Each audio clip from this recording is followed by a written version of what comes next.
Dynamic containing. From inner turmoil to inner strength. Hello and welcome. My name is Loriana. And I am Sina. We are a part of the Inter Homines team in Berlin. At certain times in life, our inner balances collapse. Thoughts overflow, feelings spill beyond control. In such moments, psychosocial counseling and psychotherapy can become a vessel that helps us hold what feels too heavy. This is a process called dynamic containing, a model developed at Inter Homines to describe what essentially happens in therapy beyond schools, theories, and techniques. 1. The structure of containment.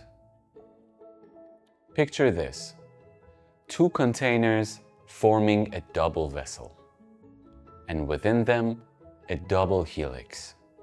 The inner vessel stands for our own capacity to hold ourselves together, the self-container. The outer vessel represents the therapeutic container, the therapeutic relationship that supports us when our own strength is not enough. Inside these vessels, a living spiral of change unfolds.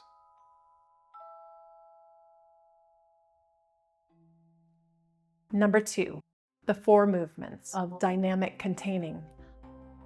The first movement is self-containing, which is our ability to stay whole and coherent, to integrate thoughts, emotions, experiences, and conflicts. When this ability breaks down, the self overflows. Symptoms, despair, and confusion follow. The second movement is therapeutic containing, or the experience of being safely held by another person. The therapist becomes a second container, helping carry what feels unbearable until the person can hold it again themselves. The third is psychotherapeutic interventions. This is the first strand of the double helix, the concrete actions that help change take shape: talking, reflections, imagination, trauma processing, and bodywork. The active, intentional side of therapy. And the fourth is therapeutic self-organization, the second strand, the self's own movement of healing.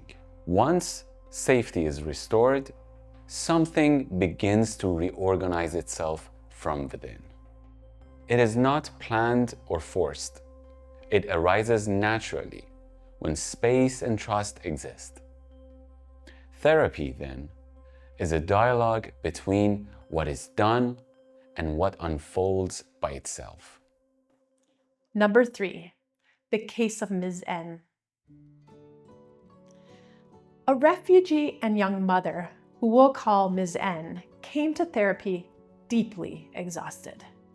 She had fled war and domestic violence, and her self-container could no longer hold what she carried. At first, she received psychosocial counseling in her own language, which was a first layer of containment. Later, she entered deeper psychotherapy, guided by a model called the House of Health, which entailed medical support, body practice, daily structure, and a future perspective. Within this framework, she stabilized. And during trauma work, she said a sentence that became the key to her recovery. "I am my most important therapist." The outer container had become her inner strength. What was first held from the outside began to sustain itself from within. 4. The dynamic whole. Dynamic containing shows that therapy is not a collection of techniques, but a living process of holding and transformation. Every healing journey moves through these 4 stages, from self-containment to being contained, from active intervention to inner self-organization. The therapist's role is not to fix the person, but to hold open a space where self-healing can unfold. In this shared process, both client and therapist evolve, each spiral of the helix lifting the other upward. Number 5, the wider containment.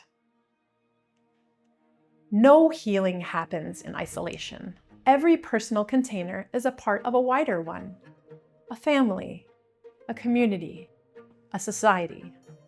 Therapy itself is held within a framework of human rights and dignity.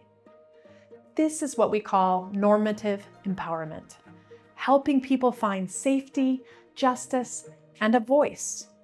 In this sense, dynamic containing links the inner world with the social world. It connects therapy with the values that hold human life together. Dynamic containing is a simple image, but it captures the essence of psychotherapy. To hold, to be held, and to rediscover the strength to hold oneself again.